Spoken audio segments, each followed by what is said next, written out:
ഈ സിഫീൻ യുദ്ധ കാലഘട്ടത്തിന് ശേഷം അലി റളിയല്ലാഹു അൻഹുവോടും അദ്ദേഹത്തിൻ്റെ മക്കളോടും ശത്രുത പിന്നെ പറഞ്ഞുകൊണ്ട് അലി റളിയല്ലാഹുവിൻ്റെ നിലപാട് ശരിയല്ല എന്ന് പറഞ്ഞിട്ട് ഈ ഷിയാക്കൾക്കെതിരെ ഒരു ടീം വരികയാണ്. അതാണ് നാസിബികൾ. ഈ നാസിബികൾ അലി റളിയല്ലാഹു അവരുടെ കൂട്ടത്തിൽ ചില ആളുകൾ അലി റളിയല്ലാഹു കാഫിറാണെന്ന് പറയും. മന്ന സബ്ബ സഹാബി, എൻ്റെ സഹാബത്തിന് ആരെങ്കിലും ചീത്ത പറഞ്ഞാൽ ഫഅലൈഹി ലഅനത്തുല്ലാഹ്, അവർക്ക് അള്ളാഹുവിൻ്റെ ശാപമുണ്ട്. വൽ മലായിക്കത്തി, മലക്കളുടെ ശാപമുണ്ട്. വന്നാസ് അജ്മഈൻ, മുഴുവൻ വിശ്വാസികളുടെയും ശാപം അവർക്കുണ്ട്.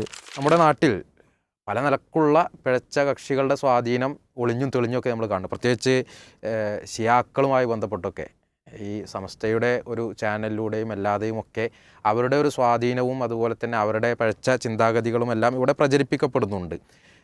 ഇസ്ലാമിൻ്റെ ആദ്യ കാലഘട്ടം മുതൽ തന്നെ നബി സല്ലല്ലാഹു അലൈഹി വസല്ലമയുടെ കാലശേഷം തന്നെ ഇത്തരത്തിലുള്ള പിഴച്ച കക്ഷികളുടെ ആവിർഭാവങ്ങൾ, ഖവാരിജുകളെ പോലെയുള്ള ടീമുകളൊക്കെ ഉണ്ടായിട്ടുണ്ട്. കേരളത്തിലും ഹദീസ് നിഷേധം പോലെയുള്ള കാര്യങ്ങളൊക്കെ അതിൻ്റെയൊക്കെ ഒരു പ്രവണത അധികരിച്ചു വരുന്നതും നമ്മൾ കാണുന്നുണ്ട്. അപ്പോൾ പല കോലത്തിൽ പല കോണുകളിൽ നിന്ന് ഇത്തരത്തിലുള്ള സാഹചര്യങ്ങളുണ്ട്. അപ്പോൾ ഇതിൻ്റെയൊക്കെ ഒരു പൊതുവായ രൂപം എന്ന് പറഞ്ഞത് പ്രമാണങ്ങളെ നിഷേധിക്കുകയും അതിലൊക്കെ അവനവന് വേണ്ടുന്ന രൂപത്തിൽ അതിലൊക്കെ മാറ്റത്തിരുത്തലുകൾ വരുത്തുകയൊക്കെ ചെയ്യുക എന്നുള്ളതാണ്. അതുപോലെ തന്നെ സ്വഹാബത്തിനെ ചീത്ത വിളിക്കുന്ന രൂപത്തിലുള്ള, അപ്പോൾ അതിലൊരു പുതിയ ഒരു സംഭവം നമ്മളിപ്പോൾ സോഷ്യൽ മീഡിയയിലൊക്കെ ചില എഴുത്തുകളിലൂടെയും മറ്റൊക്കെ കാണുകയാണ്. ഇപ്പോൾ മുആവിയ റളിയല്ലാഹു അൻഹുവിനെ ചീത്ത വിളിക്കുന്ന കുറേ എഴുത്തുകൾ കുറച്ച് കാലങ്ങളായിട്ട് ഇങ്ങനെ പ്രചരിച്ചു വരുന്നുണ്ട്. ഇപ്പോൾ നേരെ തിരിച്ച് ഒരു ട്രെൻഡ് കാണുകയാണ്. മുആവിയ റളിയല്ലാഹു അൻഹുവിനെ സപ്പോർട്ട് ചെയ്തുകൊണ്ടും അലി റളിയല്ലാഹുവിനെ ഇകഴ്ത്തി ഒരു ആക്ഷേപം നടത്തുന്ന രൂപത്തിലൊക്കെയുള്ള ചില ഒരു സംസാരങ്ങൾ അല്ലെങ്കിൽ ചില എഴുത്തുകളൊക്കെ സപ്പോർട്ട് ചെയ്യാന്ന് പറഞ്ഞാൽ അദ്ദേഹത്തെക്കുറിച്ച് ഈ പറഞ്ഞ അലി റളിയല്ലാഹുവിനെ ഇകഴ്ത്തി ഇസ്ലാം കൊടുക്കുന്നതിൽ അപ്പുറം വലിയ പ്രാധാന്യം. അതെ ആ രൂപത്തിൽ ചെയ്യുന്ന ഒരു ട്രെൻഡ് അല്ലെങ്കിൽ ചില എഴുത്തുകൾ കാണുകയാണ്. അപ്പോൾ ഷുറൈഹ് സലഫി, എന്താണ് ഇതിനെക്കുറിച്ച് നമ്മൾ മനസ്സിലാക്കേണ്ടത്? ഇവിടെ സൂചിപ്പിച്ച പോലെ തന്നെ സ്വഹാബത്ത് ദീനിൻ്റെ നെടുന്തൂണുകളാണ്. അതാണ് റസൂലുള്ളാഹിയുടെ സഹാബത്ത്. അതാണ് റസൂലുള്ളാഹിയുടെ സഹാബത്ത് എന്ന് പറയുമ്പോൾ നമുക്ക് അവരുടെ ചരിത്രവും അവരെക്കുറിച്ച് പറയുമ്പോൾ നമുക്ക് ശരിക്കും വൈകാരികമാണ്. അവരെ കാണാൻ നമ്മൾ ആഗ്രഹിക്കുന്നു. സ്വർഗത്തിലെത്തിയാൽ ആ അബൂബക്കർ റളിയല്ലാഹു അൻഹു, ഉമർ റളിയല്ലാഹു അൻഹു, ഖുലഫാകളെയും റസൂലുള്ളാഹി, നമ്മുടെ ഉമ്മമാരായ റസൂലുള്ളാഹിൻ്റെ ഭാര്യമാരെ, ശരിക്കും അവർ എന്ന് പറഞ്ഞാൽ നമ്മുടെ കരളിൻ്റെ ഉള്ളിൽ നമ്മൾ പ്രതിഷ്ഠിച്ചിട്ടുള്ള അവരിലൂടെയാണ് നമുക്ക് ദീന് കിട്ടിയത്. അവർ കേവലം ഒരു മനുഷ്യന്മാരല്ലല്ലോ. ഇബ്നു മസ്ഊദ് റളിയല്ലാഹു അൻഹു പറയുന്നുണ്ട്, മൻ കാന മിൻകും മുതഅസ്സിയൻ ഫല്യതഅസ്സ ബി അസ്ഹാബി നബി സല്ലല്ലാഹു അലൈഹി വസല്ലം. ആരെങ്കിലും ഒരു മാർഗ്ഗം, ഒരു ചര്യ സ്വീകരിക്കുന്നുവെങ്കിൽ റസൂലുള്ളാഹിൻ്റെ സഹാബത്തിൻ്റെ ചര്യ സ്വീകരിക്കട്ടെ. ഇന്നഹും കാനു അബർറ ഹാദിഹിൽ ഉമ്മ ഖുലൂബൻ. ഏറ്റവും നല്ല പുണ്യാത്മാക്കളാണ് അവർ. ഹൃദയത്തിൽ ഒരു കാപട്യവും ഇല്ലാത്ത ആളുകൾ. വഅമഖുഹും ഇൽമൻ, വലിയ ഇൽമിൻ്റെ ആൾക്കാരാണ്. വാക്കല്ലുഫുൻ തക്കല്ലുഫൻ, അവർക്ക് കാട്ടിക്കൂട്ടലില്ല, തക്കല്ലുഫില്ല, ജാടകളില്ല, നേരെ പോൻ്റെ ആൾക്കാരാണ്. അതേപോലെ തന്നെ ഏറ്റവും നല്ല മാർഗ്ഗത്തിൻ്റെ ആൾക്കാരാണ്, ഏറ്റവും നല്ല സ്വഭാവത്തിൻ്റെ ആളുകളാണ്. എന്നിട്ട് അദ്ദേഹം പറഞ്ഞു, ഇഖ്താറഹുമുല്ലാഹു ലി സുഹബത്തി നബി സല്ലല്ലാഹു അലൈഹി വസല്ലം. റസൂലുള്ളാഹിൻ്റെ കൂടെ ജീവിക്കാൻ, റസൂലുള്ളാഹിൻ്റെ സഹാബികളാകാൻ വേണ്ടി അള്ളാഹു സുബ്ഹാനഹു വ തആല തിരഞ്ഞെടുത്തവരാണ്, ചില്ലറക്കാരല്ല. നമ്മളൊക്കെ അള്ളാഹു സുബ്ഹാനഹു വ തആല എല്ലാ മനുഷ്യന്മാരുടെ ഹൃദയത്തിലേക്ക് നോക്കിയാൽ ഏറ്റവും നല്ല ഹൃദയത്തിന് ഉടമയായ ആൾ റസൂലുള്ളാഹിനെ തിരഞ്ഞെടുത്തു. ആ റസൂലുള്ളാഹിൻ്റെ കൂടെ ജീവിക്കാൻ പറ്റിയ ആൾക്കാരെ അവരെ തിരഞ്ഞെടുത്താണ് അള്ളാഹു. അവർ സാധാരണക്കാരല്ല. അപ്പോൾ അവരിലൂടെയാണ് നമുക്ക് ദീന് കിട്ടിയിട്ടുള്ളത്. അപ്പോൾ അവരെ ചീത്ത പറഞ്ഞ ആളുകൾ, ഈ പറഞ്ഞ ഖവാരിജകളാകട്ടെ, അതുപോലെ തന്നെ മുഅ്തസിലികളും അതേപോലെ തന്നെ ഈ ഷിയാക്കൾ, നാസിബികൾ, ഇങ്ങനെ ഒരുപാട് വിഭാഗം, അവരെല്ലാവരും പിഴച്ച വിഭാഗങ്ങളാണ്. അതിൽ കാഫിറുകളായ ആൾക്കാരുണ്ട്, പറ്റ സഹാബത്തിന് അങ്ങേയറ്റം വഴി പറഞ്ഞ ആൾക്കാർ, അതിൻ്റെ താഴെയുള്ള ആളുകളുണ്ട്. അപ്പോൾ കാരണം എന്താ വെച്ചാൽ അള്ളാഹു സുബ്ഹാനഹു വ തആല തൃപ്തിപ്പെട്ട ആൾക്കാരാണ് അവർ. ഇപ്പോൾ ഷിയാക്കൾ ഇപ്പോൾ നമ്മുടെ നാട്ടിൽ പല കോലത്തിലായ ഷിയാക്കളുണ്ട്. അതെ, പല സുന്നി സമസ്ത മുസ്ലിയാക്കന്മാരുടെ കോലത്തിൽ അവർ തുടർച്ചയായി ഷിയായിസം പ്രസംഗിച്ചുകൊണ്ടിരിക്കുന്നു. മുആവിയ റളിയല്ലാഹു അൻഹുവിനെയും അതേപോലെ തന്നെ അല്ലാഹു റസൂലിൻ്റെ സഹാബികളെയും ചീത്ത പറഞ്ഞുകൊണ്ടിരിക്കുന്നു. അതേപോലെ തന്നെ എല്ലാ മതവും എല്ലാ പ്രമാണവും എല്ലാ ഈ സച്ച് മുസ്തഫയെ പോലെയുള്ള ആളുകൾ എന്താണ് സർവ്വമതസത്വ ഒക്കെ പറഞ്ഞു, അതും ഷിയായിസാണ് പറഞ്ഞുകൊണ്ടിരിക്കുന്നത്. പിന്നെ ഷിയാക്കളുടെ വ്യത്യസ്തങ്ങളായ ടീമുകൾ ഇവിടെ ഉണ്ട്. പിന്നെ ഈ സൂഫികളും അതേപോലെ തന്നെ സമസ്തക്കാരും അവരുടെ ആദർശം മുഴുവൻ ഷിയായിസമാണ്, യാതൊരു സംശയമില്ല. നമ്മൾ സ്ഥിരമായി കേൾക്കാറുണ്ട്. പക്ഷേ ഇപ്പോൾ ഇവിടെ ഒരു നാസിബിയത്ത് എന്ന് പറഞ്ഞിട്ടുണ്ടെങ്കിൽ പിന്നെ ഇവിടെ ഷിയാക്കൾ അലി റളിയല്ലാഹു അൻഹുവിനെയും അതേപോലെ തന്നെ നബി കുടുംബത്തിൻ്റെയും പേര് പറഞ്ഞുകൊണ്ടാണ് ഷിയാക്കൾ എന്ന് പറഞ്ഞാൽ യഥാർത്ഥത്തിൽ ഇസ്ലാമിൻ്റെ ഒരു വിജയം. റസൂലുള്ളാഹി സ്വല്ലല്ലാഹു അലൈഹി വസല്ലമയുടെ വഫാത്തിന് ശേഷം അബൂബക്കർ സിദ്ദീഖ് റളിയല്ലാഹു അൻഹു അതേപോലെ തന്നെ ഖുലഫാകൾ അവരുണ്ടാക്കിയിട്ടുള്ള പിന്നെ ഇസ്ലാമിൻ്റെ വിജയം, നാടുകളിലേക്ക് ഇസ്ലാം എത്തുന്നു. ഇസ്ലാമിനെ തകർക്കണം, ഇസ്ലാമിനെ തകർക്കാൻ സാധിക്കണില്ല. അപ്പോൾ ജൂതൻ ഇസ്ലാമിനെ പുറത്തുനിന്ന് തകർക്കാൻ ഒരിക്കലും സാധിക്കില്ല എന്നുള്ളതുകൊണ്ട് ഉള്ളിൽ കയറി കൂടി ആട്ടിൻ തോലണിഞ്ഞ ചെന്നായി ആയിക്കൊണ്ട് അബ്ദുല്ലാഹിബ്നു സബവും കൂട്ടരും ഞങ്ങൾ നബി കുടുംബത്തിൻ്റെ ആൾക്കാരാണ്, നബി കുടുംബത്തിൻ്റെ അവകാശങ്ങൾ അലിക്കും അതേപോലെ തന്നെ ഹസനും ഹുസൈനും ഫാത്തിമക്കും അതേപോലെ തന്നെ നബി കുടുംബത്തിനും ഈ അബൂബക്കർ റളിയല്ലാഹു ഉസ്മാൻ റളിയല്ലാഹു അലി റളിയല്ലാഹു പിന്നെ പറയപ്പെട്ട സഹാബികളൊന്നും വകവെച്ചു കൊടുത്തിട്ടില്ല. അവരുടെ അധികാരം തട്ടിയെടുത്തു, അതേപോലെ തന്നെ അവരുടെ ഷറഫ് ഇല്ലാതാക്കി എന്ന് പറഞ്ഞുകൊണ്ട് ഇവർ ഉള്ളിൽ വന്ന് ഫിത്ന ഉണ്ടാക്കുകയും ചെയ്തു. എന്നിട്ട് ഇല്ലാത്തൊരുപാട് കാര്യങ്ങൾ സഹാബത്തിന് മുഴുവൻ കാഫിറാക്കുകയും വളരെ വിരലുണ്ടാവുന്ന സഹാബികൾ മാത്രമേ മുസ്ലിമീങ്ങളുള്ളൂ, മുഅ്മിനീങ്ങളുള്ളൂ, ബാക്കി എല്ലാവരും കാഫിറുകളാണ് ഈ ഷിയാക്കൾക്ക്. ഇതിൻ്റെ നേരെ എതിരായിക്കൊണ്ട് സിഫീൻ യുദ്ധസമയം ഈ ഷിയാക്കൾ എങ്ങനെയാണ് സിഫീൻ യുദ്ധവും അതേപോലെ തന്നെ ഈ പറയപ്പെട്ട ജമൽ യുദ്ധമൊക്കെ ഇതൊക്കെ ഈ ഷിയാക്കളും ഈ മുനാഫിക്കങ്ങളായ ആളുകൾ ഉണ്ടാക്കിയതാണ്. നമുക്കറിയാം ഇവരൊക്കെ ഈ സഹാബികളൊക്കെ മനുഷ്യന്മാരാണ്. അവർക്കൊക്കെ ഓരോ സമയത്തും അവർക്ക് അവരുടേതായ ഇജ്തിഹാദുകൾ ഉണ്ടാവും. അത് റസൂലുള്ളാഹി സ്വല്ലല്ലാഹു അലൈഹി വസല്ലം വകവെച്ചു കൊടുത്തതാണ്. സ്വാഭാവിക അലി റളിയല്ലാഹു റസൂലുള്ളാഹി സ്വല്ലല്ലാഹു അലൈഹി വസല്ലമയുടെ വഫാത്തിനും അതേപോലെ തന്നെ അബൂബക്കർ റളിയല്ലാഹു ഉമർ റളിയല്ലാഹു വഫാത്തിന് ശേഷമൊക്കെ ഉസ്മാൻ റളിയല്ലാഹു വഫാത്തിന് ശേഷം അദ്ദേഹത്തിൻ്റെ ഷഹാദത്തിന് ശേഷമൊക്കെ സ്വാഭാവികമായിട്ടും ഓരോ സഹാബികൾക്കും അവരുടെ നിലപാടുകളുണ്ടാവും. ആ നിലപാടുകൾ അവരുടെ ഇജ്തിഹാദുകളും അതിനനുസരിച്ച് കൂടെ നിന്ന സഹാബികളും അത് അവർ പറഞ്ഞു തീർക്കാനും അത് രഞ്ജിപ്പിൽ പോകാനും അവർക്കറിയാം. പക്ഷേ രണ്ട് പാർട്ടികൾ അവരറിയാതെ ഉണ്ടാക്കുകയും ഈ ഷിയാക്കളും ജൂതന്മാരും പണിയെടുത്ത് പരസ്പരം അങ്ങോട്ടും ഇങ്ങോട്ടും പ്രശ്നമുണ്ടാക്കുകയാണ്. യഥാർത്ഥത്തിൽ അഹ്ലുസുന്ന പഠിപ്പിക്കുന്ന രീതിയിൽ നമുക്ക് ചരിത്രം വായിച്ച് നമുക്ക് കിട്ടുക. ഇവരാരും ശത്രുക്കളല്ല, ഇവരാരും ഒരു കാലഘട്ടത്തിലും അധികാരത്തിന് വേണ്ടി പണിയെടുക്കാത്ത ആൾക്കാരാണ് ഇവരൊക്കെ. കാരണം അള്ളാഹ് തൃപ്തിപ്പെട്ടവരാണ് അവർ അധികാരത്തിന് വേണ്ടി ദുനിയാവിൻ്റെ സുഖങ്ങൾക്ക് വേണ്ടി ഒരു നിമിഷം പോലും ഒരു പണിയെടുത്തിട്ടില്ല. ഒരു ചരിത്രം അതല്ലേ. എന്തിനും തയ്യാറാണ്, അവർ ജീവൻ കൊടുക്കാൻ തയ്യാറാണ്, അവർ ധനം കൊടുക്കാൻ തയ്യാറാണ്. അതാണ് സഹാബത്ത്. ഈ സഹാബത്തിനെ കുറിച്ച് മോശം പറയും. അപ്പോൾ ഈ സിഫീൻ യുദ്ധ കാലഘട്ടത്തിന് ശേഷം അലി റളിയല്ലാഹു അൻഹുവോടും അദ്ദേഹത്തിൻ്റെ മക്കളോടും ശത്രുത പിന്നെ പറഞ്ഞുകൊണ്ട് അലി റളിയല്ലാഹുവിൻ്റെ നിലപാട് ശരിയല്ല എന്ന് പറഞ്ഞിട്ട് ഈ ഷിയാക്കൾക്കെതിരെ ഒരു ടീം വരികയാണ്. അതാണ് നാസിബികൾ. ഈ നാസിബികൾ അലി റളിയല്ലാഹുവിന് അവരുടെ കൂട്ടത്തിൽ ചില ആളുകൾ അലി റളിയല്ലാഹുവിന് കാഫിറാണെന്ന് പറഞ്ഞു. അതേപോലെ തന്നെ ഹസൻ ഹുസൈൻ റളിയല്ലാഹു അൻഹുമ റസൂലുള്ളാഹിൻ്റെ കുടുംബത്തെ മോശമാക്കി പറയാൻ തുടങ്ങി. ഇങ്ങനൊരു വിഭാഗം അവർ പിന്നെ ആ ഒരു കാലഘട്ടത്തിൽ വന്നു. പിന്നെ ഷാമിലും അതേപോലെ തന്നെ ഉള്ള സ്ഥലങ്ങളിലൊക്കെ ഉണ്ടായിരുന്നു. പിന്നെ അവർ കുറ്റിയേറ്റ് പോയി, അവർ അങ്ങനെ ഉണ്ടായിട്ടില്ല. അപ്പോൾ ഈ ഒരു ടീം ഇവരുടെ വാദങ്ങൾ എന്താണെന്ന് ചോദിച്ചാൽ ഈ പറഞ്ഞ രീതിയിൽ തന്നെ അലി റളിയല്ലാഹു കുടുംബത്തിനെ മോശമാക്കി പറയുക, മുആവിയ റളിയല്ലാഹു അങ്ങനെയുള്ള ആളുകളെ അത് ഈ രണ്ടും ഇസ്ലാമിൻ്റെ ശത്രുക്കളാണ്. അവർ ഈ പിന്നെ കൽക്കൊള്ളത്തിൽ വിളിക്കാൻ ശ്രമിക്കുന്ന അതിൽ കുറച്ച് സാധാരണക്കാരായ മുസ്ലിമീങ്ങൾ ഒരു പക്ഷപ്പെട്ടിട്ടുണ്ടായിരിക്കും, അല്ലാഹു അലം. ഞാൻ പറഞ്ഞു വരുന്നത് ഇവരുടെ ആശയങ്ങൾ സഹാബത്തിനെ കുറ്റം പറയലാണ്, സഹാബത്തിനെ മോശം പറയലാണ്. ഈ ഒരു രീതിയിലുള്ള ഒരു എഴുത്തും അതേപോലെ തന്നെ അവരുടെ ആശയങ്ങൾ തുന്നിച്ചേർത്തൊരു എഴുത്ത് ഇപ്പോൾ ഈ ഇടയായിട്ട് ഫേസ്ബുക്കിൽ ഇങ്ങനെ നടക്കുന്നത് വലിയ ചർച്ചയായി. ഈ ചർച്ചയായ സമയത്ത് നമ്മുടെ അഹ്ലുസുന്നയുടെ സലഫികളായ നമ്മുടെ ഉലമാക്കളും അതേപോലെ തന്നെ നമ്മുടെ പ്രഭാഷകന്മാരും അബ്ദുൽ മാലിക് സലഫിയെ പോലെയുള്ള ആളുകളൊക്കെ ശരിയായ മറുപടി എന്താണ് അഹ്ലുസുന്നയുടെ ഉലമാക്കൾ കൊടുത്തത്? ശരിയായ മറുപടി കൊടുത്തു. ഈ സഹോദരൻ എഴുതിയത് ശരിയല്ല, നിങ്ങൾ നിലപാട് പരിശോധിക്കണം, ഇത് ശരി അഹ്ലുസുന്നയുടെ നിലപാടല്ല. നമുക്ക് സഹാബികളോടുള്ള നിലപാടുണ്ട്. ഈ സഭയുടെ കൂട്ടത്തിൽ വളരെ പ്രസിദ്ധന്മാരായ ആളുകളുണ്ട്, വളരെ പോരിശ കൂടിയ ആളുകളുണ്ട്, അതിന് താഴെയുള്ള ആളുകളുണ്ട്. മുആവിയ റളിയല്ലാഹുവിനോട് എന്ത് നിലപാടാണ് അഹ്ലുസുന്നക്കുള്ളത്, അലി റളിയല്ലാഹുവിന് എന്ത് അത് കൃത്യമായി പറഞ്ഞുകൊണ്ട് അദ്ദേഹത്തെ പോലെയുള്ള നമ്മുടെ പണ്ഡിതന്മാരെ മറുപെടുത്തു.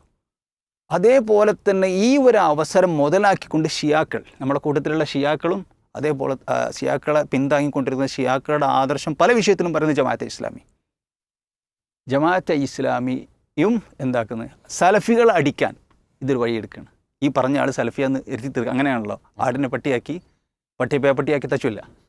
അതിവിടെ കാലാകാലങ്ങളിലായിട്ടുള്ള നടക്കുന്ന സംഗതിയാണ്. അപ്പോൾ ഇത് സലഫിയാണ്. സലഫികളാണ് ഈ ഈ മുആവിയ റളിയല്ലാഹുവിൻ്റെ ആവശ്യമില്ലാത്തത് പറഞ്ഞ് അലി റളിയല്ലാഹുവിനെ മോശമാക്കി ചിത്രീകരിക്കാമെന്ന് വരുത്തി തീർക്കുക.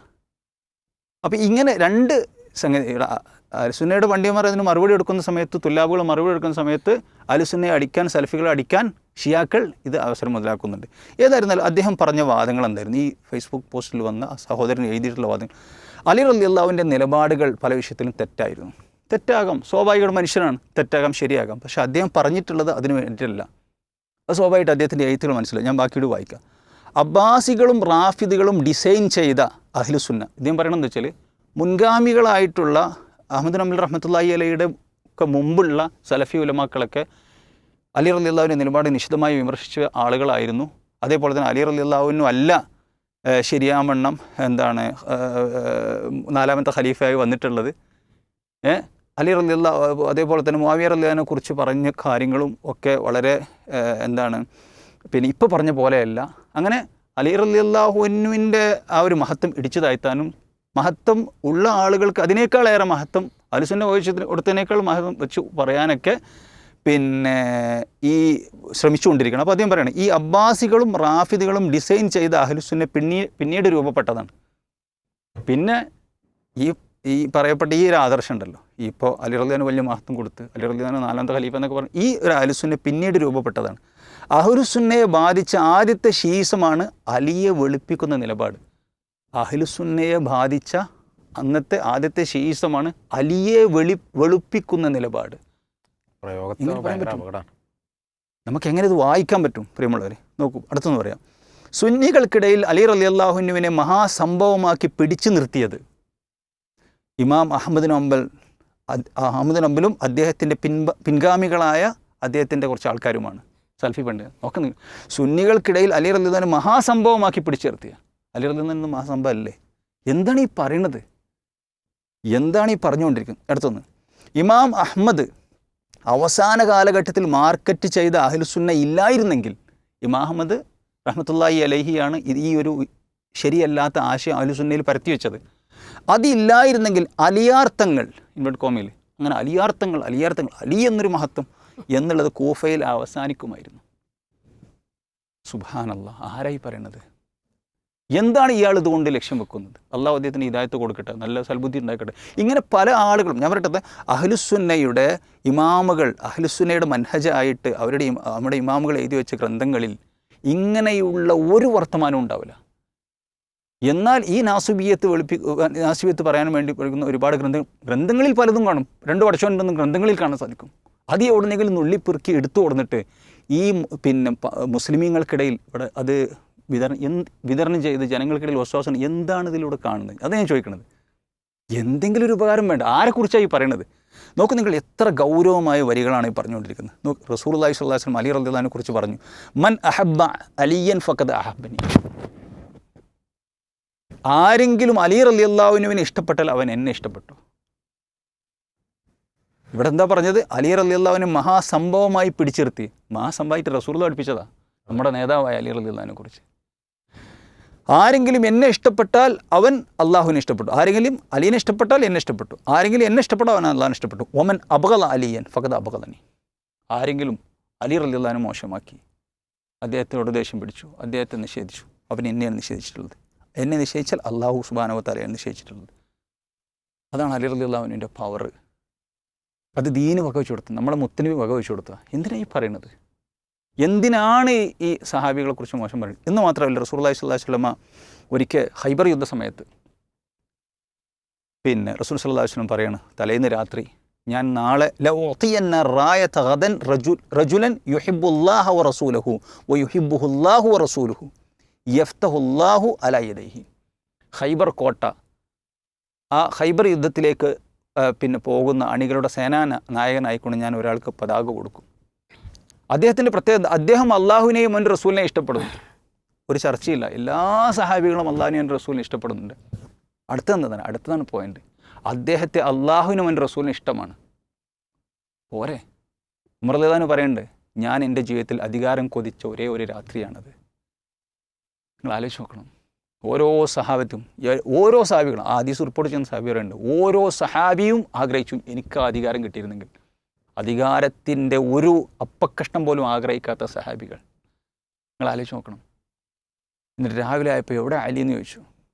ആ അലിയുടെ കൈകളിലൂടെ അള്ളാഹു സുബ്ഹാനഹു വ തആല ഖൈബർ കോട്ട പിടിച്ചെടുക്കും. ഇത്രയധികം അള്ളാഹ്ക്ക് ഇഷ്ടമാണ്, അള്ളാഹ് റസൂലിന് ഇഷ്ടമാണ് എന്ന് പറഞ്ഞ ആ സഹാബിയെ മഹാസംഭവമായ ആ പിന്നെ ഒരു പർവ്വതത്തേക്കാൾ എത്രയോ ഉയർച്ചയിൽ നിൽക്കുന്ന എല്ലാം കൊണ്ടും ഷറഫുള്ള ആ അലി റളിയല്ലാഹുവിനെ റസൂലുള്ളാഹി സ്വല്ലല്ലാഹു അലൈഹി വസല്ലം സ്വർഗ്ഗം കൊണ്ട് സന്തോഷ വാർത്ത അറിയിക്കപ്പെട്ട സഹാബി, റസൂലുള്ളാഹിൻ്റെ മരുമകനായ സഹാബി, ധാരാളം വിശേഷങ്ങൾ പറഞ്ഞ സഹാബി, ഇസ്ലാമിലെ 4ാമത്തെ ഖലീഫ. ഇദ്ദേഹത്തെക്കുറിച്ച് പറയുന്നത് ഇദ്ദേഹത്തിന് ഒരുപാട് നിലപാടുകളുടെ പിഴവുകളുണ്ട്. നിങ്ങൾ ആലോചിക്കണം. ഇദ്ദേഹത്തിൻ്റെ ഒരു ഞാനത് കൂടുതൽ വിശദീകരിച്ച് അതിന് ഇത് പറഞ്ഞു കൊടുക്കല്ല. ഏതായിരുന്നാലും പിന്നെ അദ്ദേഹം പറയാണ് നാലാം ഖലീഫ അലിയല്ല മുആവിയ റളിയല്ലാഹു അൻഹുവാണ്. അത് അലി, എന്നിട്ട് അദ്ദേഹം പറയണം, അദ്ദേഹത്തിൻ്റെ ഒരു എഴുത്തിലുള്ളതുണ്ട്, അലി ഖുലഫാഉർ റാഷിദുകളിൽ ഉൾപ്പെടാനുള്ള പശ്ചാത്തലം അങ്ങനെ ഉണ്ടെന്ന്. അലി റളിയല്ലാഹു അൻഹു ഖുലഫാഉർ റാഷിദുകളാണ് നമ്മൾ എണ്ണുന്നത്. അത് അഹ്ലുസുന്നയുടെ ഇമാമുകൾ എണ്ണില്ല, ആദ്യം ഒന്നും എണ്ണിയിട്ടില്ല, പിന്നെ എണ്ണിയതാണ്. അത് എണ്ണാനുള്ള പശ്ചാത്തലം എന്താണെന്ന് കളി നടന്നിടുന്നാണ് ഇപ്പോൾ ഈ പറയുന്നത്. നിങ്ങൾ ആലോചിച്ച് നോക്കണം. അപ്പോൾ അലി റളിയല്ലാഹു, നാലാമത്തെ ഖലീഫ മുആവിയ റളിയല്ലാഹു. എന്നിട്ട് ഇത് സമർത്ഥിക്കാൻ വേണ്ടി അദ്ദേഹം റസൂലുള്ളാഹി സ്വല്ലല്ലാഹു അലൈഹി വസല്ലമയുടെ സ്വഹീഹായ ഹദീസ്, ഈ ഹദീസിനെ പോലും കൈവെക്കാണ്. റസൂൽ സ്വല്ലല്ലാഹു അലൈഹി വസല്ലം പറയുന്നുണ്ട്, അൽ ഖിലാഫത്തു ബഅദി 30 സനതൻ തുമ്മ യകൂനുൽ മുൽക്കു. എനിക്ക് ശേഷം 30 വർഷം ഖിലാഫത്ത് ഉണ്ടാവും, 4 ഖലീഫമാർ. അതിനുശേഷം രാജഭരണം ഉണ്ടാകുക. ചില ആൾക്കാർ ഈ രാജഭരണത്തെ മോശമാക്കുന്നുണ്ട്, ഷിയാക്കൾ. ഈ രാജഭരണത്തെ റസൂലുള്ളാഹി സ്വല്ലല്ലാഹു അലൈഹി വസല്ലം മുആവിയ റളിയല്ലാഹു അൻഹു രാജഭരണത്തെ ഏറ്റവും നല്ല രാജാവായിട്ട് റസൂലുള്ളാഹി സ്വല്ലല്ലാഹു അലൈഹി വസല്ലം പഠിപ്പിച്ചത്. ഏറ്റവും നല്ല ഭരണാധികാരി ആയിക്കൊണ്ട് ഏറ്റവും നല്ല ഭരണാധികാരി, രാജാവ് എന്നുള്ള നിലയ്ക്ക് ഏറ്റവും നല്ല ഭരണാധികാരി മുആവിയ റളിയല്ലാഹു അൻഹു ആണ്. ഇസ്ലാം കണ്ടിട്ടുള്ള ഹദീസ് നമുക്ക് കാണാൻ സാധിക്കും. അപ്പോൾ ഞാൻ പറഞ്ഞത് ഇങ്ങനെ ഇത്രയധികം. അപ്പോൾ ഞാൻ ഈ ഹദീസ് സ്വയ്യ ഹദീസിനെ നിഷേധിക്കാനുള്ള കാരണമുണ്ട്. മുആവിയ റളിയല്ലാഹു അൻഹുവിൻ്റെ 4ാമത്തെ ഖലീഫയായി കൊണ്ട് പ്രഖ്യാപിച്ചിട്ടുണ്ടെങ്കിൽ, പറഞ്ഞിട്ടുണ്ടെങ്കിൽ അദ്ദേഹം 30 വർഷം എന്നാണല്ലോ പറഞ്ഞത്. അപ്പോൾ അദ്ദേഹത്തിൻ്റെ ഭരണം കൂടി 30-ൽ കൂടും. അപ്പോൾ അദ്ദേഹത്തിന് ഈ വിധൻ്റെ ഭാഗം വെളുപ്പിച്ചെടുക്കാൻ പറ്റില്ല. സാഹസപ്പെട്ട് ദുർബലമാക്കേണ്ട ഹദീസിനെ. അതെ, വളരെ സാഹസപ്പെട്ട് ദുർബലമാക്കുകയാണ് ചെയ്യേണ്ടത്. മൂപ്പര ഒരു വിധൻ്റെ ന്യായം. പിന്നെ അപ്പോൾ അഹ്ലുസുന്നയുടെ നിലപാട് എന്താണ്? ഉസ്മാൻ റളിയല്ലാഹു അൻഹു, മുആവിയ റളിയല്ലാഹു അൻഹു, അതേപോലെ അവരെ ആക്ഷേപിക്കുന്ന റാഫിളിയത്തിനും അലി റളിയല്ലാഹു അൻഹു വിമർശിക്കുന്ന നാസിബിയത്തിനും മധ്യയാണ് അഹ്ലുസുന്നയുടെ ഒക്കതാലിക്ക് ജാലിനാക്കും ഉമ്മത്തൻ വസത്ത. ഇതിന് രണ്ടിൻ്റെയും ഇടയിലാണ് നമ്മൾ പറയും 4 ഖലീഫമാർ. ഈ 4 ഖലീഫമാർ ആരാണ്? 4ാമത്തെ ആൾ മുആവിയ റളിയല്ലാഹു അൻഹു എന്നാണോ അഹ്ലുസുന്നയുടെ പണ്ഡിതന്മാർ പറഞ്ഞു? അല്ല. അബുൽ ഇസ്ലാം ഹനഫി റഹ്മത്തുള്ളാഹി അലൈഹി അഖീദ ത്വഹാവിയുടെ ഷർഹിൽ പറയാണ് എന്ത്? വഖൗലുഹു, ത്വഹാവി റഹ്മത്തുള്ളാഹി പറഞ്ഞല്ലോ, സുമ്മ ലി അലി ഇബ്നു അബി ത്വാലിബ് എന്ന് പറഞ്ഞു. ഐ നിസ്ബിത്തുൽ ഖിലാഫത ബഅദ ഉസ്മാൻ ലി അലി ഇബ്നു അബി ത്വാലിബ് റളിയല്ലാഹു അൻഹു. ഉസ്മാൻ റളിയല്ലാഹു അൻഹു ശേഷം അലി ഇബ്നു അബി ത്വാലിബ് റളിയല്ലാഹു അൻഹു. ലമ്മാ ഖുതില ഉസ്മാനു ഉബായ അന്നാസു അലിയൻ വസാറ ഇമാമൻ ഹക്കൻ വാജിബത്ത് ത്വആ. 4ാമത്തെ ഖലീഫ ആയിക്കൊണ്ട് അലി റളിയല്ലാഹു അൻഹു ആയിരുന്നു. അദ്ദേഹത്തെ അനുസരിക്കൽ നിർബന്ധമാണ്. അദ്ദേഹം ഇമാം ഹക്കലായിട്ടുണ്ട്, അദ്ദേഹം ഇമാമായി. ഓവൽ ഖലീഫത്ത് ഫി സമാനിഹി അൽ ഖിലാഫത്ത് നുബുവ കമാ ദല്ല അലൈഹി ഹദീസു സഫീന അൽ മുഖദ്ദം ദിക്റുഹു. അഥവാ 4ാമത്തെ ഖലീഫയാണ് മുആവിയ റളിയല്ലാഹു അൻഹു. അഹ്ലുസുന്നയുടെ പണ്ഡിതന്മാർ പറയാണ് ഇതൊരു ആവശ്യമില്ലാത്ത വിവാദം ഉണ്ടാക്കുകയാണ്. അഹ്ലുസുന്നയുടെ മുഴുവൻ പണ്ഡിതന്മാർ ഇജ്മാ ആയ കാര്യമാണ്. എന്നിട്ട് എത്ര വർഷം അബൂബക്കർ സിദ്ദീഖ് റളിയല്ലാഹുവിൻ്റെ ഭരണകാലം, എന്നിട്ട് അദ്ദേഹം പറയുന്നുണ്ട് 2 വർഷമായിരുന്നു, 2 വർഷം 3 മാസവുമായിരുന്നു. ഉമർ റളിയല്ലാഹുവിൻ്റെ ഭരണകാലം 10 വർഷവും, അതേപോലെ തന്നെ 10 വർഷം ഉസ്മാൻ റളിയല്ലാഹുവിൻ്റെ ഭരണകാലം 12 വർഷവും, അലി റളിയല്ലാഹുവിൻ്റെ ഭരണകാലം 4 വർഷവും 9 മാസവുമായിരുന്നു. അങ്ങനെ അദ്ദേഹത്തിൻ്റെ മകൻ്റെ ഭരണകാലം 6 മാസമായിരുന്നു. കൂട്ടി നോക്കുമ്പോൾ 30 കിട്ടുന്നുണ്ട്, കൃത്യമായി കിട്ടും. അത് പണ്ഡിതന്മാർ, അഹ്ലുസുന്നയുടെ പണ്ഡിതന്മാർ ഇജ്മാ ആയിക്കൊണ്ട് നമുക്ക് പഠിപ്പിച്ചു തരാൻ. ഇബ്നു തൈമിയ്യ റഹ്മത്തുള്ളാഹി അലൈഹി പറയാണ്, വദാലിക ബിഅന്നഹും ബിഅന്നൽ ഖലീഫത ബഅദ റസൂലില്ലാഹി സ്വല്ലല്ലാഹു അലൈഹി വസല്ലം അബൂബക്കറിൻ വഉമറു വഉസ്മാൻ സുമ്മ അലിയുൻ റളിയല്ലാഹു അൻഹും അജ്മഈൻ വമൻ തഅന ഫീ ഖിലാഫത്തി അഹദിൻ മിൻ അഹ്ലായിൽ അയിമ്മ ഫഹുവ അളല്ലു മിൻ ഹിമാരി അഹ്ലിഹി. ഈ 4 ഖലീഫമാർ അത് ഇജ്മാ ആണ്. അത് ആരും നിഷേധിക്കാൻ പാടില്ല. നിഷേധിച്ചിട്ടുണ്ടെങ്കിൽ അവൻ സ്വന്തം വീട്ടിലെ കഴുതയേക്കാൾ പേച്ചവനാണ്. കഴുതയേക്കാൾ പേച്ച് ആരാ? ഇബ്നു തൈമിയ്യ. അഹ്ലുസുന്നയുടെ അഗ്രേസരന്മാരായ പണ്ഡിതന്മാരാണ് ഈ പറയുന്നത്. അപ്പോൾ ഞാൻ പറഞ്ഞു വരുന്നത്, മുആവിയ റളിയല്ലാഹു അൻഹുവിനെ ഖുലഫാഉർ റാഷിദുകൾ എണ്ണിയിട്ടില്ല. അദ്ദേഹം മികച്ച ഭരണാധികാരിയാണ്. അദ്ദേഹം രാജഭരണമാണ് കാഴ്ചവെച്ചിട്ടുള്ളത്. അപ്പോൾ ഈ സ്വഹാബത്തിന് മോശമാക്കുക, ഇത് പറയുമ്പോൾ ആരെയാണ് മോശമാക്കുന്നത്? അള്ളാഹുവിൻ്റെ പ്രവാചകൻ സല്ലല്ലാഹു അലൈഹി വസല്ലം സ്വർഗ്ഗം കൊണ്ട് സന്തോഷ വാർത്ത അറിയും. റസൂലുള്ളാഹി സ്വല്ലല്ലാഹു അലൈഹി വസല്ലമയുടെ മരുമകനായ ഏറ്റവും അള്ളാഹ് ഇഷ്ടപ്പെട്ട ഒരു സഹാബിനെയാണ് മോശമാക്കുന്നത്. നോക്കുന്നു, സഹാബികളെ മോശമാക്കുന്ന പ്രമാണങ്ങളെ തള്ളലാണ്. നമുക്കറിയാലോ, ഒരു യുദ്ധസമയത്ത് ഏതായിരുന്നു ഒരു സഹാബികളെ കുറിച്ച് പറഞ്ഞല്ലോ, മുനാഫിക്കുകൾ പറഞ്ഞല്ലോ, അവർ വലിയ തീറ്റക്കൊതിയന്മാരാണ്, അവർ വലിയ യുദ്ധത്തിൻ്റെ സമയത്ത് പേടിത്തൊണ്ടന്മാരാണ്, അതേപോലെ തന്നെ നാവെടുത്ത കളവ് പറയുള്ളൂ എന്ന് മുനാഫിക്ക് സഹാബികളെ കുറിച്ച് പറയാം. ഒരു സഹാബി ഇത് കേട്ടു, റസൂലുള്ളാഹിൻ്റെ അടുത്ത് ഓടിയാണ്, റസൂലെ ഇവനെന്ന് പറഞ്ഞിട്ടുണ്ട്, മുനാഫിക്കാണ്. റസൂലുള്ളാഹിൻ്റെ അടുത്ത് ഓടി അവിടെ എത്തുന്നതിന് മുമ്പ് തന്നെ ആയത്തിറങ്ങി, മുനാഫിക്കാണ്. അപ്പോൾ അവരോട് ഒലൈൻ സാൽത്തുമില്ല യഖൂലുന്ന ഇന്നമാ കുന്ന നഖൂദു വനൽഅബ് ഖുൽ അബില്ലാഹി വആയാതിഹി വറസൂലിഹി കുൻതും തസ്തഹ്സിഊൻ. നോക്ക് നിങ്ങൾ എന്താ ചെയ്ത്, ഞങ്ങൾ തമാശക്കാരനാണ് ഓലെക്കുറിച്ച്. അപ്പോൾ ആയത്ത് എന്തിറങ്ങിയത് എന്താണ്? അബില്ലാഹി വആയാതിഹി വറസൂലി, അള്ളാഹുവിനെ കൊണ്ടും അള്ളാഹിൻ്റെ ആയത്തുകളെ കൊണ്ടും അള്ളാഹിൻ്റെ റസൂലിനാണ് നിങ്ങൾ തമാശയാക്കാനുള്ളത്. ഇവിടെ അള്ളാഹിൻ്റെ റസൂൽ അള്ളാഹിൻ്റെ ആയത്തിന് കളിയാക്കിയിട്ടുണ്ട്. ഇല്ല, ആരെ കളിയാക്കിയത്? സഹാബത്തിന് കളി. അപ്പോൾ സഹാബത്തിന് കളിക്കുന്ന പ്രമാണ നിഷേധമാണ്. ഇതാണ് ഇവിടെ ഈ സഹോദരൻ അറിയാതെ നടത്തുന്നത്. ഇങ്ങനെയുള്ള ഹദീസുകളെ സഹാബികളെ കുറ്റം പറയുന്ന എന്ത് പേര് പറഞ്ഞുകൊണ്ട് പിന്നെ ഇപ്പോൾ അദ്ദേഹം പറയണമെന്ന് വെച്ചാൽ സ്വാഭാവികമായിട്ടും നമ്മൾ കുറ്റം പറയുന്ന നിരൂപണം നടത്തുക. നമ്മൾ ആരവരെ നിരൂപണം നടത്താൻ? അപ്പോൾ അദ്ദേഹത്തിൻ്റെ പുതിയൊരു ഇതാണ്, നമ്മൾ നിരൂപണം നടത്താൻ നമ്മൾ ആരാണ് സുഹൃത്തെ നിരൂപണം നടത്താൻ? അള്ളാഹു സുബ്ഹാനഹു വ തആല സ്വർഗം കൊണ്ട് സന്തോഷ വാർത്ത അറിയിച്ച ഒരാളെക്കുറിച്ച് അവർക്കുണ്ടായ സഹാബത്തിൽ മനുഷ്യന്മാർ എന്നുള്ള നിലയ്ക്ക് അവർക്കൊരു പകപ്പുകൾ ഉണ്ടായേക്കാം. അത് നിരൂപണം നടത്തി ഈ പാവപ്പെട്ട ദീനറിയാത്ത ആളുകളിലേക്ക്, സാധാരണക്കാരിലേക്ക് സോഷ്യൽ മീഡിയയിലൂടെ വലിച്ചയക്കാൻ നമ്മൾ ആരാണ്? എന്താണതുകൊണ്ട് കാര്യം? എന്താണതുകൊണ്ട് ഉദ്ദേശിക്കുന്നത്? അത് വളരെ ഗൗരവത്തിൽ എൻ്റെ പ്രിയപ്പെട്ട ആ സഹോദരൻ മനസ്സിലാക്കണം. എന്താണ് പിന്നെ ഹക്ക് എന്നുള്ള അഹ്ലുസുന്നത്ത്. നമ്മൾ ഒറ്റപ്പെട്ട് ഇങ്ങനെ പോയി എന്തെങ്കിലും പറഞ്ഞ് യഥാർത്ഥ അഹ്ലുസുന്നത്ത് മൻഹജ് നമ്മൾ ശരിക്കും ഒരു കുഫറിലേക്ക് പോകുന്നത് നമ്മൾ ഏറെ ഭയപ്പെടണം എന്നുള്ളതാണ് സൂചിപ്പിക്കാനുള്ളത്. അള്ളാഹു കാത്തിരക്ഷിക്കുമാറാവട്ടെ. ആമീൻ. ഇതെന്തെങ്കിലും കൂട്ടിച്ചേർക്കാണോ? അതിലിപ്പോൾ ഉസ്താദ് പറഞ്ഞ പോലെ തന്നെ എല്ലാ അവാന്തര കക്ഷികളും ഉടലെടുക്കുമ്പോൾ ആദ്യം നേരക്ക് തിരിയുക, സ്വഹാബത്തെ നേരക്കേക്കാൻ തരിക. അവർ അതുകൊണ്ട് പൊളിച്ചിട്ടാലാണ് ബാക്കി ഓർക്ക് ഇങ്ങനെ ഓരോ ആശയങ്ങൾ കയറ്റാൻ പറ്റുള്ളൂ. മറ്റേത് സ്വഹാബത്ത് പ്രവാചകൻ പറഞ്ഞ പോലെ ഇതിൻ്റെ അമനത്താണല്ലോ, നിർഭയത്താണ് ഇവർ, ഇതിൻ്റെ സംരക്ഷണമാണ് സ്വഹാബത്ത്. അപ്പോൾ അതൊന്നും എടുത്ത് ഒഴിവാക്കിയാലാണ്. അതെ അതെ, ഷിയാക്കൾ വന്നപ്പോൾ മുആവിയ റളിയല്ലാഹുവിൻ്റെ ഭാഗത്തിന് ചീത്ത പറഞ്ഞ് ഓല ഒഴിവാക്കി നിർത്തി. നാസിബികൾ വന്നപ്പോൾ അലി റളിയല്ലാഹുവിൻ്റെ ടീമിനെ ഇവർ സൈഡാക്കി. ഇത് രണ്ടിനെയും കൂട്ടി ഒഴിവാക്കിയിട്ടാണ് ഖവാരിജുകൾ കയറി വന്നത്. ഇതിലൊക്കെ മധ്യത്തിലാണ് അഹ്ലുസുന്നയുടെ നിലപാട്. അഹ്ലുസുന്ന എന്ന് പറഞ്ഞാൽ എല്ലാ സ്വഹാബത്തിനെയും ഒരുപോലെ സ്നേഹിക്കണമെന്നും ഒരുപോലെ ആദരിക്കണമെന്നും ഒരുപോലെ ബഹുമാനിക്കണമെന്നും ഒരുപോലെ പഠിപ്പിച്ച മഹാന്മാരായ പണ്ഡിതന്മാരാണ് അഹ്ലുസുന്നയുടെ നേതാക്കൾ. ഈ നിലപാട് എല്ലാ കാലത്തും അഹ്ലുസുന്ന പാലിച്ചു പോകുന്ന കാര്യമാണ്. പക്ഷേ ഇത്തരം എഴുത്തുകൾ ഇപ്പോൾ നമുക്ക് ഓരോ രാത്രികൾ കഴിയുന്നതോറും ഓരോ പുതിയ വിഭാഗങ്ങൾ, പുതിയ വാദങ്ങൾ. ഇപ്പോൾ ഈ ഇതേതാ വിഭാഗം, ഏതാ സാധനം എന്നുള്ള ആൾ കേൾക്കുമ്പോൾ ചിന്തിക്കും ഇതൊരു പുതിയ ഐറ്റമാണ്. പുതിയൊന്നല്ല, അത് പഴയ പണ്ട് മുതലേ ഉണ്ടായിരുന്ന, അത് കുഴിച്ചു മൂടിയതാണ് ഒരു കാലത്ത് നമ്മുടെ ഉലമാ. അതിങ്ങനെ അത് മാന്തി പുറത്തെടുത്ത് ചകഞ്ഞെടുത്ത് അതിനെ അവതരിപ്പിക്കാൻ ശ്രമിക്കണം. അപ്പോൾ നേരത്തെ പറഞ്ഞ പോലെ അദ്ദേഹത്തിൻ്റെ എഴുത്തുകൾ വളരെ സൂക്ഷ്മമായി വായിച്ചു കഴിഞ്ഞാൽ മഹാനായ അലി റളിയല്ലാഹുവിനെ അവമതിക്കാൻ അല്ലെങ്കിൽ അവമതിപ്പ് സൃഷ്ടിക്കുന്ന ചില വാചകങ്ങൾ ഇങ്ങനെ പുസ്തകം ശരിക്കും വായിച്ചല്ലോ. അപ്പോൾ അതിൽ വാചകമാണ് അലിയും അക്രമി സംഘവും ചേർന്നുണ്ടാക്കിയ സിഫീൻ ജമൽ യുദ്ധങ്ങൾ, അതിലെത്ര മുസ്ലിമീങ്ങളാണ് കൊല്ലപ്പെട്ടത്. അപ്പോൾ ആ വാചകം അങ്ങനെ അലിയും അക്രമി സംഘവും ചേർന്നുണ്ടാക്കിയ. അപ്പോൾ വളരെ മൊന വെച്ചുള്ള സംസാരമാണല്ലോ, കറക്റ്റ് കുത്താണല്ലോ അലി റളിയല്ലാഹു. വെറുതെ മുആവിയ റളിയല്ലാഹു വെളുപ്പിക്കുക മാത്രമല്ല, അലി റളിയല്ലാഹുവിനെ അവമതിപ്പ് സൃഷ്ടിക്കുക കൂടി ചെയ്യുകയാണ് ഈ വാചകത്തിൽ. അതേപോലെ അടുത്തൊരു വാചകമാണ് നല്ല നിലയിൽ ആദ്യമേ തിരഞ്ഞെടുപ്പിൽ നിന്നിരുന്നെങ്കിൽ അലിയല്ലാതെ ആര് തിരഞ്ഞെടുക്കപ്പെടാൻ. അപ്പോൾ അലി റളിയല്ലാഹു നല്ല നിൽക്ക് നിന്നില്ല, അവിടെ പ്രശ്നക്കാരനായി വന്നു അലി. അതാണ് ഈ പ്രശ്നങ്ങളൊക്കെ കാരണം. എന്നാൽ അതിൻ്റെ എല്ലാ പ്രശ്നത്തിൻ്റെയും കാതൽ അത് നേരെ അലി റളിയല്ലാഹുവിലേക്ക് ചാർത്തി കറക്റ്റ് നാസിബിയത്തിനോട് അവതരിപ്പിക്കാൻ ശ്രമിക്കുക. അതേപോലെ തന്നെ അലി ക്ഷമയോടെ തിരഞ്ഞെടുപ്പിൽ നിന്നിരുന്നെങ്കിൽ ജനങ്ങളെല്ലാം അദ്ദേഹത്തെ ബയ്യത്തിനായി സമീപിക്കുമെന്ന്. അപ്പോൾ അലി ഒരു അക്ഷമനായി അവിടെ അധികാരത്തിന് വേണ്ടി അക്ഷമനായി പെരുമാറി. ഇങ്ങനെ തുടങ്ങി. ഇപ്പോൾ അലി ആദ്യത്തിൽ സന്ധിക്കും ചർച്ചക്കും നമ്മൾ ആരോപിക്കല്ല അദ്ദേഹത്തെക്കുറിച്ച്, നമ്മൾ അദ്ദേഹത്തെ ശത്രുപക്ഷത്ത് നിർത്തി അങ്ങനെ ചെയ്യാൻ ഒരിക്കലും ഉദ്ദേശിക്കുന്നില്ല. അദ്ദേഹം ഒരു സലഫി അല്ലെങ്കിൽ അഹ്ലുസുന്നക്ക് സേവനം ചെയ്യേണ്ട നല്ലൊരു പണ്ഡിതനാണ്.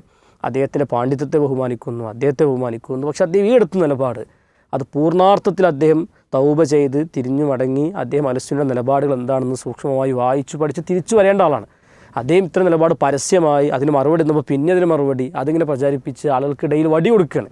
ഇവിടുത്തെ ജമാഅത്ത് ഇസ്ലാമിക്കും ഇഖ്വാനിക്കും സലഫികൾ അടിക്കാൻ ഒരു വടി കൊടുക്കും വിധം അദ്ദേഹം ഇങ്ങനെ ചെറിയ എഴുത്തുകൾ ഇങ്ങനെ എഴുതിക്കൊണ്ടിരിക്കുന്നതാണ്. അപ്പോൾ ഇത് സ്വഹാബത്തിനെ എഴുത്തും നമ്മൾ സ്വഹാബത്തിനെ കുറിച്ച് നമുക്ക് അറിയാം. റസൂൽ സല്ലല്ലാഹു അലൈഹി വസല്ലം ഖൈറുന്നാസി ഖർനി സുമ്മല്ലദീന യലൂനഹും സുമ്മൽ, ഏറ്റവും നല്ല സമൂഹം എൻ്റെ തലമുറയാണ്, എൻ്റെ ഉമ്മത്താണ്, അല്ലെങ്കിൽ എൻ്റെ ആ ഒരു ഭാഗത്ത് ജീവിച്ച ആളുകളാണ് ഏറ്റവും നല്ല മനുഷ്യർ എന്ന് റസൂൽ സല്ലല്ലാഹു അലൈഹി വസല്ലം. അതിൽ ഒരാളെയും വിടാതെ പ്രവാചകൻ പറയണത്.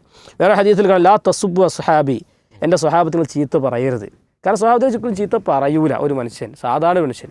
അതിനുള്ള എല്ലാ സാധ്യതകളും ഇന്നിങ്ങനെ കണ്ടുകൊണ്ടിരിക്കും. പ്രവാചകൻ കാലയെ കൂട്ടി പറയാണ് നിങ്ങൾ എൻ്റെ സ്വഹാബത്തിനെ ചീത്ത പറയത്. എൻ്റെ പ്രവാചകൻ ഒന്നൊരു വ്യക്തതക്ക് പറഞ്ഞു ഫലൗ അന്ന അഹദക്കും അൻഫഖ മിസ്ല ഉഹുദിൻ ദഹബൻ മാ ബലഗ മുദ്ദ ഹദിഹിം വലാ നസി. ഇതൊക്കെ ആർക്കും അറിയാത്ത ഹദീസാണ്. ഈ ഒരു കൊച്ചുകുട്ടി കാണാതെ പറയുന്ന ഒരു ഹദീസാണ്. അവർ കൊടുക്കുന്നൊരു കൈക്കുമ്പിളിന് പോലും നമ്മൾ ഉഹദ് പർവ്വതത്തിൻ്റെ അത്ര കൊടുത്താൽ പോലും സമാവില്ല. അവരാണ് സ്വഹാബത്ത്. അതുകൊണ്ട് നിരൂപണം ചെയ്യുമ്പോൾ പേര് മാറ്റിയിട്ടൊന്നും കാര്യമില്ലല്ലോ. നിരൂപണം ചെയ്യുമ്പോൾ ഓലെ വിമർശിക്കുമ്പോൾ ഓലെ ജീവിതത്തിലുണ്ടായ കാര്യങ്ങളെ ചികഞ്ഞ് അന്വേഷിക്കുന്ന പുറത്തെടുത്ത് ജനങ്ങൾക്ക് മുന്നിൽ ഇങ്ങനെ വെളിവാക്കുമ്പോൾ അത് ആലോചിച്ച് ചിന്തിച്ചും ചെയ്യേണ്ട കാര്യമാണ് എന്ന് റസൂൽ സല്ലല്ലാഹു അലൈഹി വസല്ലം പറഞ്ഞു കൊടുക്കുക. അല്ല അൻസാറു ലാ യുഹിബ്ബുഹും ഇല്ലാ മുഅ്മിൻ, അൻസാരികളെ വിശ്വാസിയല്ലാതെ സ്നേഹിക്കൂല. വലാ യുബ്ഗിദുഹും ഇല്ലാ മുനാഫിക്കുൻ, മുനാഫിക്കല്ലാതെ അവരെ വെറുക്കൂല. മൻ അഹബ്ബഹും അഹബ്ബഹുല്ലാഹ്, ആരാണോ അവരെ സ്നേഹിച്ചത് അള്ളാഹു അവരെ സ്നേഹിച്ചിരിക്കുന്നു. വമൻ അബ്ഗളഹും അബ്ഗളഹുല്ലാഹ്, ആരാണോ അവരെ വെറുത്തത് അവർ അള്ളാഹു ഉറത്തിരിക്കുന്നു. ഇനി വേറൊരു ഹദീസ്, മന്ന സബ്ബ അസ്ഹാബി, എൻ്റെ സ്വഹാബത്തിന് ആരെങ്കിലും ചീത്ത പറഞ്ഞാൽ ഫഅലൈഹി ലഅനത്തുല്ലാഹ്, അവർക്ക് അള്ളാഹുവിൻ്റെ ശാപമുണ്ട്. വൽ മലായിക്കത്തി, മലക്കുകളുടെ ശാപമുണ്ട്. വന്നാസ് അജ്മഈൻ, മുഴുവൻ വിശ്വാസികളുടെയും ശാപം അവർക്കുണ്ട് എന്ന് റസൂൽ സല്ലല്ലാഹു അലൈഹി വസല്ലം പറഞ്ഞു. അപ്പോൾ ഇങ്ങനെയുള്ള ധാരാളം ഹദീസ്. സ്വഹാബത്തിനെ നമ്മുടെ ജീവനാടിയാണ്, നമ്മുടെ ഹൃദയത്തിൻ്റെ ചോരയാണ് അവരെ ഒരു നിമിഷത്തിന് പോലും, സെക്കൻഡിൽ പോലും, ഒരു മൈക്രോ സെക്കൻഡ് പോലും അവരെക്കുറിച്ച് മോശം വിചാരിക്കാൻ പോലും ഒരു വിശ്വാസി തുനിയൂല. എന്നിട്ടല്ലോ അവരെക്കുറിച്ച് നമുക്ക് എന്ത് അർഹത, ഒരു അർഹതയില്ലാത്തത്, വളരെ ദുർബലരായ അവസാന കാലത്ത് ജീവിക്കുന്ന മനുഷ്യർ, അങ്ങേ തലയിലുള്ള പ്രവാചകൻ്റെ ഓരം പറ്റി അതിൻ്റെ നിഴലുകളായി, സംരക്ഷകരായി, പ്രവാചകൻ്റെ കവചങ്ങളായി ജീവിച്ച മനുഷ്യരെ ഇങ്ങനെ കൊത്തി വലിക്കണം ഇവർ ഇവിടെ നിന്നിട്ട്. എന്നിട്ട് ഇവർ ഭയങ്കര നിരൂപരായി, ഇവരെ കയ്യിൽ കിട്ടുന്ന ഗ്രന്ഥങ്ങൾ മാത്രം എടുത്തിട്ട് ഇവർ പുതിയ ഇങ്ങനെ ഗവേഷണം ചെയ്ത്, നമ്മളെ മീഡിയയിലൊക്കെ കാണുമല്ലോ ഇങ്ങനെ ചർച്ചയിൽ ഇങ്ങനെ ചർച്ചകൾ കൊടുന്ന് പൊട്ടിക്കണ പോലെ ഇവരിങ്ങനെ ഓരോ രാത്രി പുതിയതിങ്ങനെ ഗവേഷണം ചെയ്ത് കുറേ മനുഷ്യർ, ഞാൻ അദ്ദേഹത്തെക്കുറിച്ച് മാത്രം പറയില്ല, ഇങ്ങനെ കുറേ ആൾക്കാരാണ്. ഇമാം ത്വഹാവി പറയുന്നൊരു വാചകം വളരെ പ്രസക്തം. അദ്ദേഹം പറയാണ്, നുഹിബ്ബു അസ്ഹാബ് റസൂലില്ലാ, ഞങ്ങൾ അള്ളാഹുവിൻ്റെ റസൂലിനെ സ്നേഹിക്കുന്നു. വലാ നുഫ്രിതു ഫീ ഹുബ്ബി അഹദിഹിം മിൻഹും, ഞങ്ങൾ അവരിലുള്ള സ്നേഹത്തിൽ ഒരാൾ അതിര് കടന്ന് വലുതാക്കി അങ്ങനെ അതിര് കടന്നു പോകില്ല, പ്രവാചകൻ പറഞ്ഞു കൊടുത്ത് നോക്കും. വലാ നതബറഉ മിൻ അഹദിൻ മിൻഹും, അതിൽ ഒരാളെയും ഞങ്ങൾ തള്ളി പറയൂല, എല്ലാവരും ഞങ്ങൾ ഒരുപോലെ സ്നേഹിക്കും. വനുബ്ഗിദു മൻ യുബ്ഗിദുഹും, അവരെ വെറുക്കുന്നവരെ ഞങ്ങളും വെറുക്കും. ഇതൊരു നിലപാടാണ്. വബി ഗൈരിൽ ഖൈരി യദ്കുറുഹും, അവർ നല്ലതല്ലാത്ത രൂപത്തിൽ പരാമർശിച്ചാൽ അവരെയും ഞങ്ങൾ വെറുക്കും. ഇമാം ത്വഹാവി പറയാണ്, വലാ നദ്കുറുഹും ഇല്ലാ ബി ഖൈർ, അവർ നല്ല രൂപത്തിലുള്ള ഞങ്ങൾ ഒരിക്കലും സ്മരിക്കൂല, അല്ലെങ്കിൽ അവരെ കുറിച്ച് ഞങ്ങൾ പരാമർശിക്കൂല. വഹുബ്ബുഹും ദീനുൻ, അവരെ സ്നേഹിക്കുന്നത് ഞങ്ങളുടെ മതമാണ്. ഈമാൻ, ഞങ്ങളുടെ ഈമാനാണ്. ഇഹ്സാൻ, ഞങ്ങളുടെ ഇഹ്സാനാണത്. ബുഗ്ദുഹും കുഫ്റുൻ, അവരെ വെറുക്കുക എന്നുള്ളത് കുഫറാണ്, നിഫാക്കാണ്, അത് അക്രമമാണ് എന്നിമാം ത്വഹാവി. അപ്പോൾ എല്ലാ ആണ് നല്ല കൊത്തിവെക്കേണ്ട, ഹൃദയത്തിൽ കൊത്തിവെക്കേണ്ട മുത്തുമണികളായ വാചകങ്ങളാണ് ഇമാം ത്വഹാവി ഇത്തരം ആളുകളൊക്കെ മുന്നിൽ കണ്ടുകൊണ്ട് അദ്ദേഹം സംസാരിച്ചതായിരിക്കുന്നത്. അപ്പോൾ സ്വഹാബത്തെ നേർക്ക് തിരിയുക, ഞാൻ ഒരുപാട് ആഡ് ചെയ്യാണ്. അദ്ദേഹം പിന്നെ നേരെ തിരിയണ ആർക്ക്, അഹ്മദ് ഹംബലിൻ്റെ നേർക്കാണ്. അപ്പോൾ അടുത്ത് ഇവരുടെയൊക്കെ ഒരു പ്രശ്നം എന്താ വെച്ചാൽ ഹദീസ് നിഷേധിക്കണം. ഇമാം ബുഖാരിൻ്റെ നേർക്ക്, ഇമാം മുസ്ലിമിൻ്റെ നേർക്ക് ഇവരും കൂടി തള്ളിയിട്ടാലാണ് ഇവർക്ക് ആ ഭാഗം കറക്റ്റ് ആ വഴി പുറത്തിട്ടാലാണ് കൊണ്ടുവരാൻ പറ്റുള്ളൂ. അപ്പോൾ അഹ്മദ് ഹംബലിനെ കുറിച്ച് അദ്ദേഹം പറഞ്ഞ കുറേ വാചകങ്ങൾ. അപ്പോൾ അദ്ദേഹം പറഞ്ഞത്, അലിയുടെ ഖിലാഫത്ത് പരിഗണിക്കുക പോലും ചെയ്യാതിരുന്ന സന്ദർഭത്തിൽ അഹ്ലുൽ ഹദീസ് പ്രസ്ഥാനത്തിൻ്റെ അമരക്കാരനായി മാറിയ ഇമാം അഹ്മദ് തൻ്റെ ആദ്യകാല ഉസ്മാനി നിലപാടുകളിൽ വെള്ളം ചേർത്തു. കൂഫയിൽ നിന്നും സുനായിൽ നിന്നും അലിപ്പൊലിവ് നിർമ്മിതികൾ ഇറക്കുമതി ചെയ്ത് മുസ്നദിൽ നിറക്കുകയും ചെയ്തതോടെയാണ് അലി സുന്നികൾക്കിടയിൽ ഒരു സവിശേഷകനായി മാറുന്നത്. അപ്പോൾ അഹ്മദ് ഹംബലാണ് ഇതിങ്ങനെ മെനക്കെട്ട് അദ്ദേഹത്തിൻ്റെ കുറേ ഹദീസുകൾ ഇതിലിങ്ങനെ ആഡ് ചെയ്ത് ഉണ്ടാക്കിയതാണ് അലിപ്പൊലിവ് ഇവിടെ എന്ന് അദ്ദേഹം പറയാമാണ്. ഇമാം അഹമ്മദ് അവസാന കാലത്ത് മാർക്കറ്റ് ചെയ്ത അഹ്ലുസുന്ന ഇല്ലായിരുന്നുവെങ്കിൽ അലിയാർ തങ്ങൾ കൂഫയിൽ അവസാനിക്കുമായിരുന്നു. അപ്പോൾ ഇങ്ങനെ അഹ്മദ് ഹംബൽ നിരക്കാണ് പിന്നുള്ള തിരിച്ച്. അപ്പോൾ അവർ മുതലാണ് ഇങ്ങോട്ട് നമുക്ക് അലി റളിയല്ലാഹുവിനെ നമ്മൾ മനസ്സിലാക്കുന്നത് വെച്ചാൽ, നമ്മൾ ഒരു സ്വഹാബത്തിനെയും ചീത്ത പറയാനില്ല, നമ്മളൊരു സ്വഹാബത്തിനെയും നമ്മൾ പരിവേഷം കൊടുത്ത് വലിയ സംഭവങ്ങളാക്കി അവരെന്താണോ റസൂൽ പറഞ്ഞത് അത് ചീത്ത പറയാതെ അവരെ സ്നേഹിച്ച് അവർ നമ്മുടെ ദീനാണ്, നമ്മുടെ ദീനിൻ്റെ അമരക്കാരാണെന്ന് മനസ്സിലാക്കി മുന്നോട്ട് പോകാനാണ്. ഇനി ധാരാളം പ്രശ്നങ്ങൾ വരും. ഇപ്പോൾ നമ്മൾ ആസിബിയത്ത് കണ്ടു, ഷീസം ഇവിടെ വളർന്നുകൊണ്ടിരിക്കുകയാണ്, ഖവാരിജ് അപ്പുറത്തുണ്ട്, ഇവിടെ ഹദീസ് നിഷേധികളുണ്ട്, എല്ലാവരും ഉറഞ്ഞു തുള്ളുന്നൊരു കാലത്താണ് നമ്മൾ പക്ക ഈമാനെ മുറുകെ പിടിച്ച് ഖുർആനും സുന്നത്തിനെ മുറുകെ പിടിച്ച് ജീവിച്ചില്ലെങ്കിൽ ഉറപ്പായിട്ടും ഈ വെള്ളപ്പാച്ചിൽ നമ്മളും തടഞ്ഞു വീണ് പോകും.